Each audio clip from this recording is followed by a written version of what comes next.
Hare Krishna. Welcome back to the Bhagavatam 10th canto study. We are now beginning the second chapter of the 10th canto that is entitled as The Prayers of the Demigods. Prayers by the demigods to Lord Krishna in the womb. Garbhastuti, this chapter is also known as. And this chapter basically has two parts. Till verse 24, the events leading up to Krishna's appearance in the womb of Devaki are described, and from verses 25 to 42 the prayers by the demigods are described. So let's begin. 2.1 and 2. So these two verses are one sentence, so they are coupled together over here. Shri Shuka Vacha Pralamba Pakachanura Trinavarta Mahashanai Mushtikarishta Vivida Bhutana Shidhenukai Anyaishchasura Bhupalair Banabhaumadi Biryutaha Yadunam Kadanam Chakre Balimaghada Samshrayaha. So it's giving a list of the various demons whom Kamsa controlled and worked with. So Pralambasur, Bakasur, Chanur, as we know, was the wrestler whom Krishna fought with when he came to Mathura. Then Trunavarta, Mahashanai, all these are great demons. So Mahashanai, Ashana means to eat or mouth. Mahashanai refers to one who has the great mouth. That was Aghasur. He had a giant mouth. The upper part of his jaw went up right up to the mountains when he came as a snake. And the demons went in, and the Gopas went inside his mouth. We'll discuss these pastimes when we come to it later. Mushtika Arishta Dvivida. So Mushtika is, of course, Chanur and Mushtika were the two wrestlers. They were demoniac. Arishta is Arishtasura. Then Dvivida will be described later. So most of these demons are killed before Krishna kills Kamsa. Dvivida is the only demon in this list. And of course in the second paragraph there is some more list. So Bana is there. So Dvivida is killed later. Then Putana is the first demon. She is killed Keshidhenukai. And then Anyaishchasura Bhupalair. So with other demons, what he did, Bhupalair, the Yadunam Kadanam Chakre, that's described that Yadunam, the Yadus, all these demons along with Kamsa or under Kamsa, they started persecuting the Yadu kings, because the Yadu kings, they didn't agree with Kamsa's atrocious ways when he arrested his own cousin sister and he arrested his own father. But when they tried to oppose him, he was too strong and he had very formidable allies. So Bana Bhauma Debhir Yutaha. So Bana is Banasur, Bhauma is Bhaumasur and Narkasur, the same name.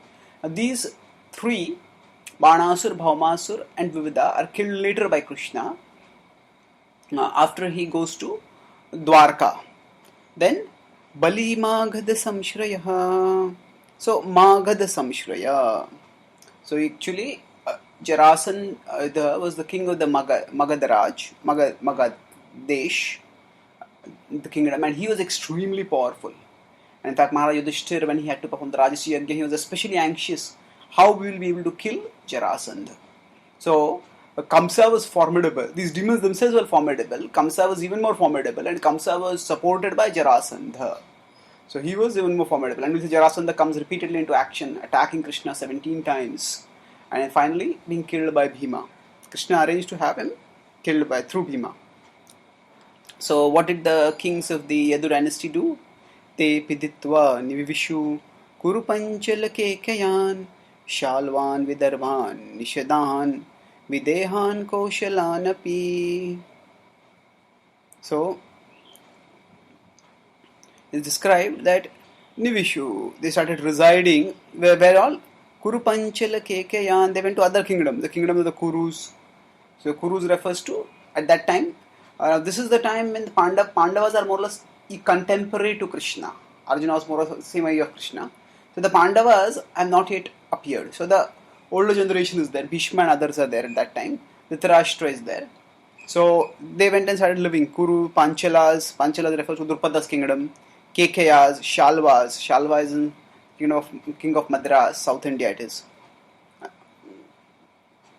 Shalva, Actually, there are many kingdoms. Shalva is there, Shalya is there. There are many different kings like that.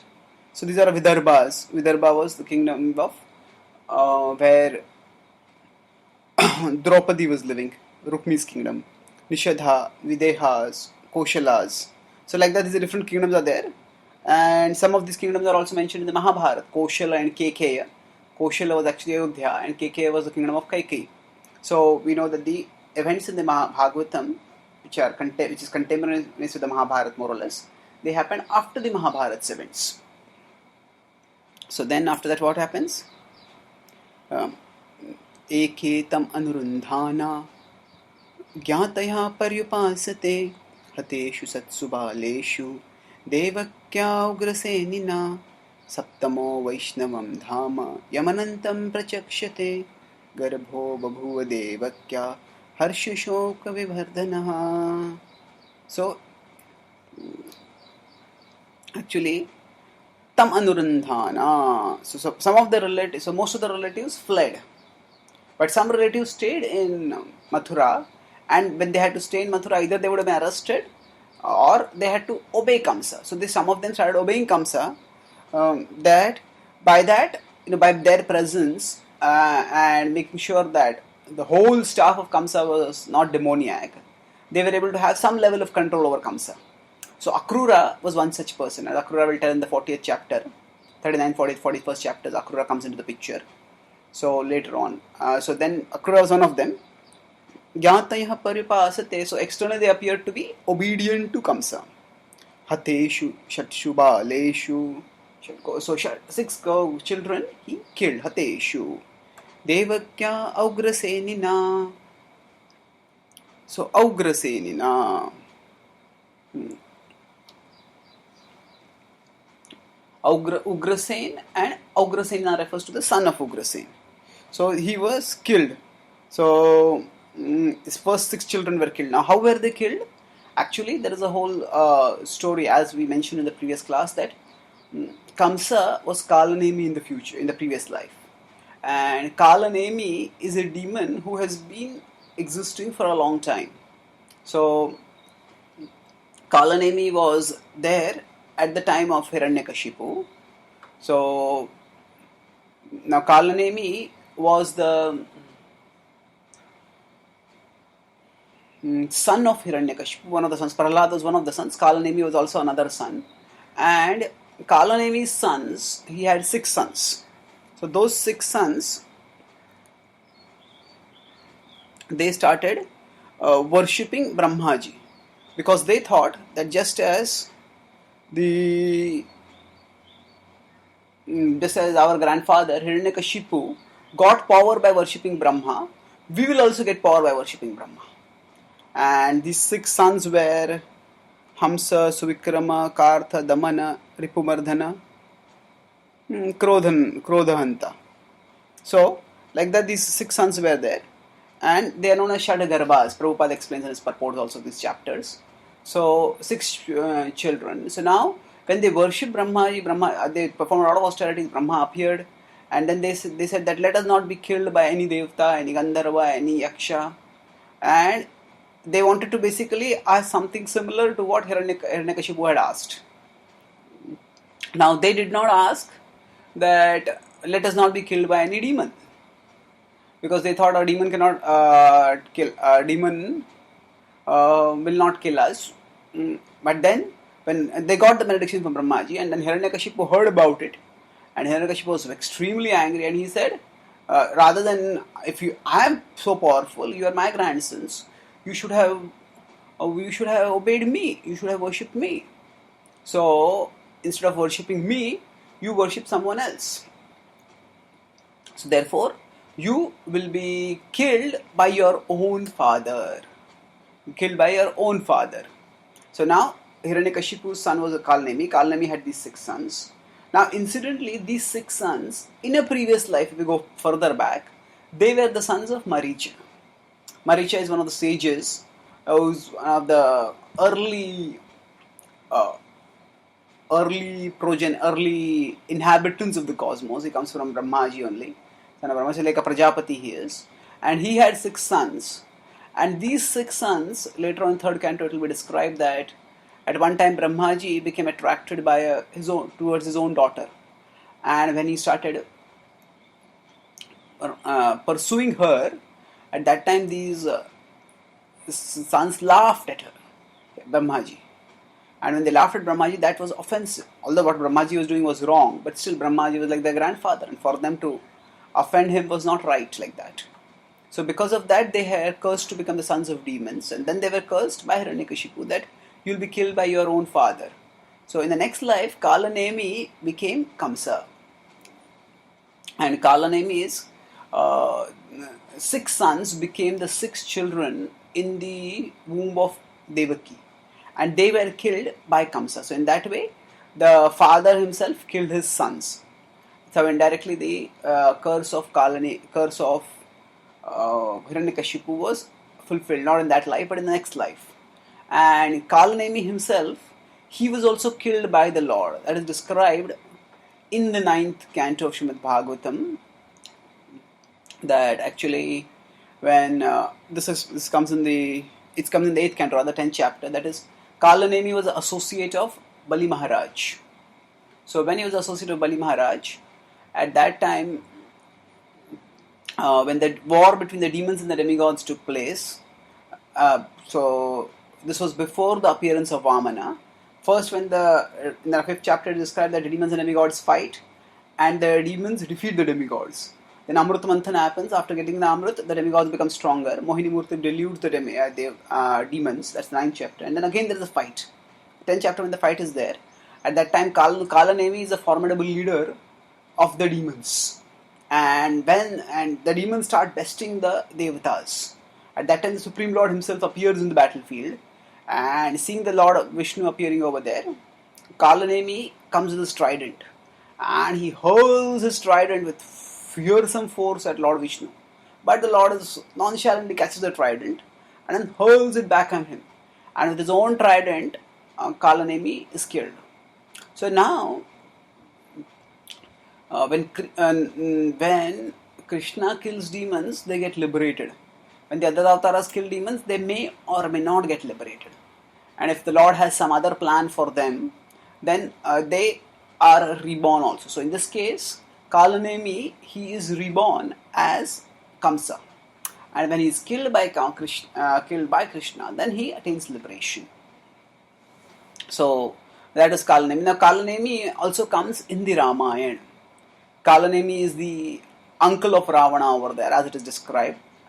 And then what happens is that Ravana, after he has sent Indrajit in the war to fight against Ram and Lakshman, Indrajit knocks out, almost kills Lakshman. And then Ravana feels that if Lakshman dies, then Ram will lose heart to fight. And my victory will be almost certain.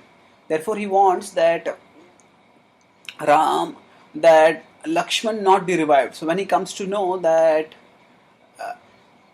the Sanjeevani will be got, and that through that Ram will be revived. So at that time, so he sends Kalanemi. Kalanemi disguises. He promises Kalanemi that I'll give you half of my kingdom if you can stop Hanuman from getting the bija, from getting the Sanjeevani Jadi Booty. So when Hanuman is flying through the sky, at that time, along the way, Kalanemi positions himself as a sage, assuming the form of a sage, and he's chanting the names of Ram, Ram, Ram. And Hanuman is surprised to see this sage chanting the name of Ram, and he decides to offer his respects. Although he is fast, he thinks, I cannot neglect Renunciate, who is a sage, who is also a devotee of Lord Ram. So he comes down from his airways to offer respects, and then Kalanemi in the form of a sage, he says, oh, you're my guest, I must offer you some hospitality. So I must give you some meal. So Hanuman says, no, I'm in a hurry. He says, no, how can I let you go like this? Please go and take a bath, and after you take a bath, I will come and feed you.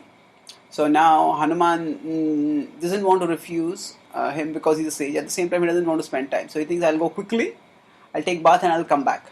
But Kalanemi has arranged that, has planned it in such a way that there is a deadly alligator, crocodile over there, and anybody who enters into that lake is consumed, devoured by that crocodile. So when Hanuman goes over there, the crocodile comes along and tries to devour. And Hanuman is far more powerful than the crocodile, and he just dashes the crocodile. The crocodile dies, and from there, an Apsara appears.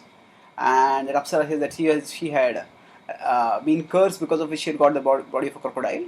And because of a devotee of the Lord touching her and killing her, she has been delivered now from that curse. And when she is going, she says, "You have delivered me, so I would like to also help you.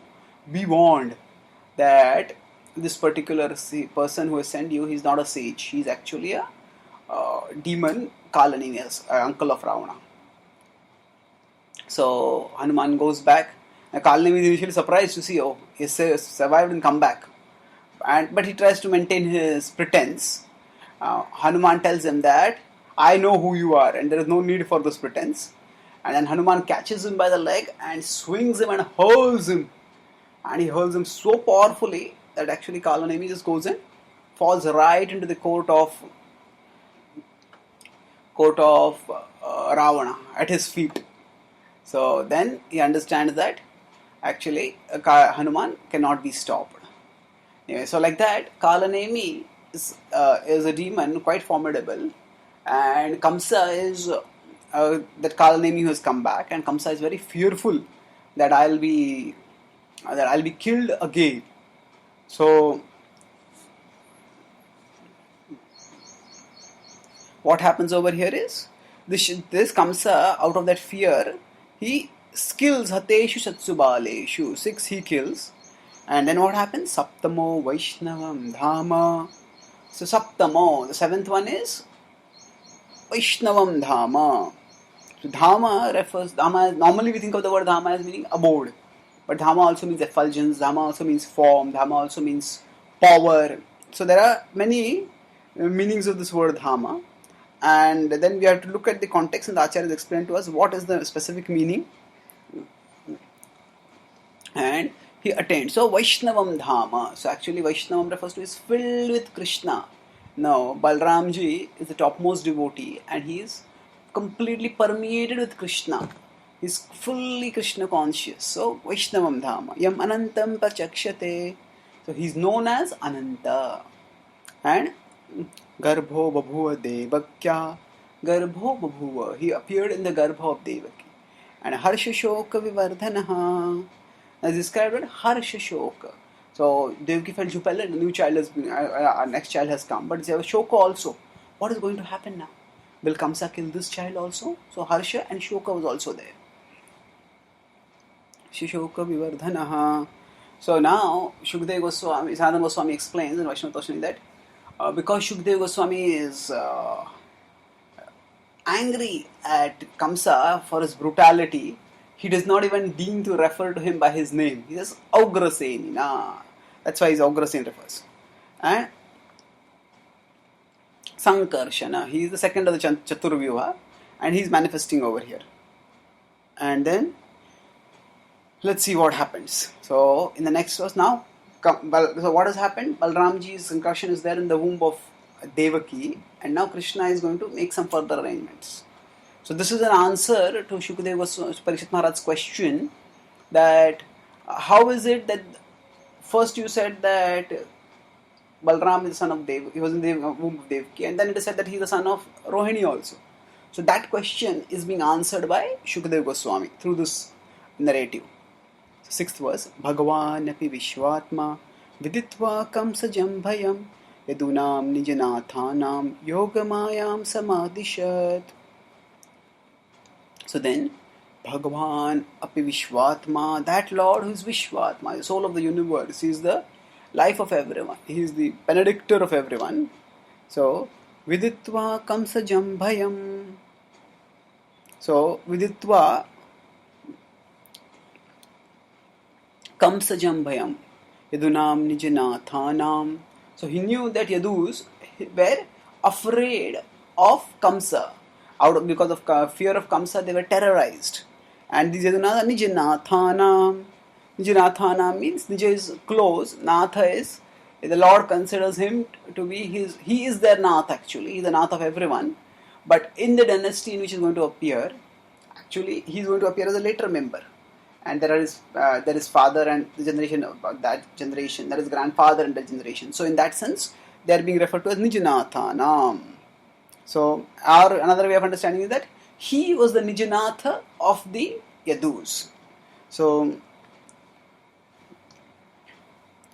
now what happens is Nijanathanam can also mean that among those who are Nija, those who are close to him, he is their Natha.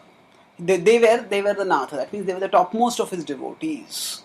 So Yadunam Nijanathanam Yogamayam Samadhishad. So he gave orders to Yogamaya. Now another name of Yogamaya is Ekanamsha, and now he is the supreme position. He is the supreme Lord. Bhagavan, he is Atma. And this verse also, Samadhishad, he gives order. So this indicates that actually the Lord is superior to Yogamaya. The Lord is the topmost person. There is no one as great as the Lord. Then what happened after that? Now the Lord is called Yogamaya and he is instructing her. 7th verse. Gaccha devi vrajam bhadre kopagobhiralankritam rohini vasudevasya bharyaste nanda gokule Anyascha Kamsa samvigna vivareshu vasantihi. So, Gaccha Devi, O Devi, Gaccha go. Vrajam Bhadre, O Bhadre, auspicious one. So Subhadra is also a name of Krishna's sister, and actually Subhadra.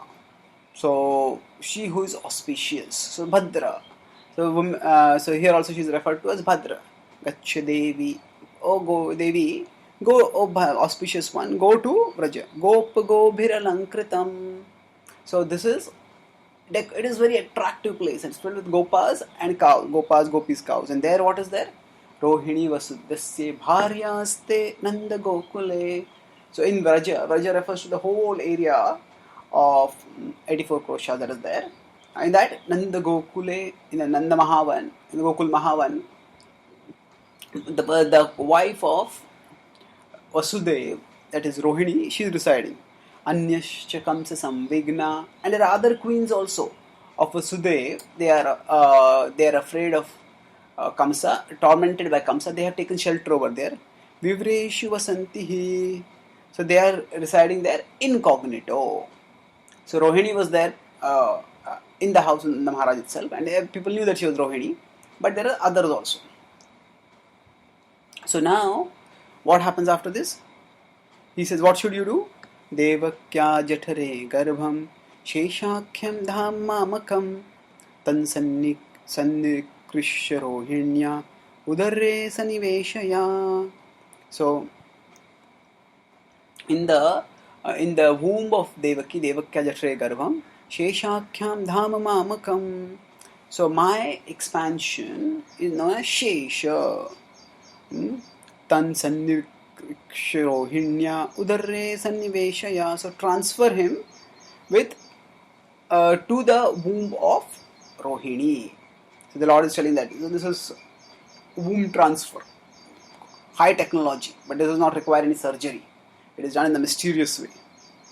So Sankarshana. Now Shesha and Sankarshana. Sankarshana, as we know, is Vasudeva Sankarshana Pranyuddha. Is one of those manifestations, Chaturvyuhas, and Shesha, one who remains. That is, as you know, the word Shesha. So now athaham amsha bhagena devakya putratam shubhe prapsyami tvam yashodayam nandapatnyam bhavishyasi. So athaham amsha bhagena. So then, Amshabhagena, I will manifest myself, Devakya Putratam Shubhe, O Shubha, O Bhadra, O auspicious one. So there is this glorification of Durga Devi. So she is told that Oh Devi, you are Bhadra. You earlier also said that you are auspicious one. So bring about the auspiciousness. Kamsa is doing an auspiciousness over here. Bring about the auspiciousness. What should you do? I will appear the son of Devaki, and prapsyami tvam Yashodayam. You will attain Yashoda as your mother. Nanda Patnyam, and who is she? She is the daughter of Nanda. So now, Yogamaya knows the exalted position of Yashodamai. She may ask, how is it possible that I will become the daughter of Yashoda? He says, actually, my instruction will be the empowerment. My instruction will be the empowerment, and through that, you will become the daughter of Yashoda. And because now Yashoda, the word Yashoda means Yashada, one who gives fame. Nanda is one who gives Ananda. So, because you will appear in through Yashoda and Nanda, so you will give bliss and happiness. That we'll see about how it happens in the next verses. The Lord will give further benediction. The Lord is giving her a special service, and for the service, He will also give her a reward. So now exactly the mystery of Krishna's appearance we will discuss later. Now Acharya has explained that actually Krishna appeared in Devaki's womb, and he also appeared in Yashoda's womb. And this Vasudeva Krishna and Vrindavan Krishna, both of them united when Vasudeva went over there. We'll discuss that mysterious event later when we come to it. So Archishanti Manushnastvam. Now exactly what is the benediction that she will get for her service? She is describing now. Archishanti Manushyastvam Sarvakamavareshwarim Dhupopahara Balibhi Sarvakamavara Pradam. So Archishanti Manushyastvam. So people will worship you. Sarvakamvareshwarim. You are the one whom whatever people have different desires, they worship, and Sarvakama Varapradam, and you will fulfill their desires. Dhupo Upahar Balibhi. So people will offer Dhup Upahar and the gifts and Balibhi. They'll perform sacrifices. So now, animal sacrifices that are performed, and they're one kind of sacrifice. There are many kinds of sacrifices that are performed. So those are also given in the Vedic scriptures. The Lord also gives them. Why? Because the idea is some people are tamasic and they want to do these things so that they can eat the flesh, and their conception has to be very gross. So, somebody comes and you have to give a physical gift to that person. So like that, they think that we have to give some physical gift. And those people who think that killing an animal and eating an animal is something heroic, for them either going out and hunting an animal is heroic, or just killing an animal and getting its flesh is a source of great enjoyment. For such people, then it's described that for they think that the Lord will also value such things, or whichever particular devata they are worshipping, they think that devata will also value such things. So they give such things to the devatas also, whichever devi devata they are worshipping. So the Lord is He the supreme, and we see the devatas, all of them have gone to worship the supreme Lord. So when the Lord is telling that, oh Devi, you will be worshipped, what is He indicating? He is not saying that she is another supreme person. No, she is saying that people of a particular mentality will worship you. And the kind of worship that will be done is also mentioned over here. Then you will have different names.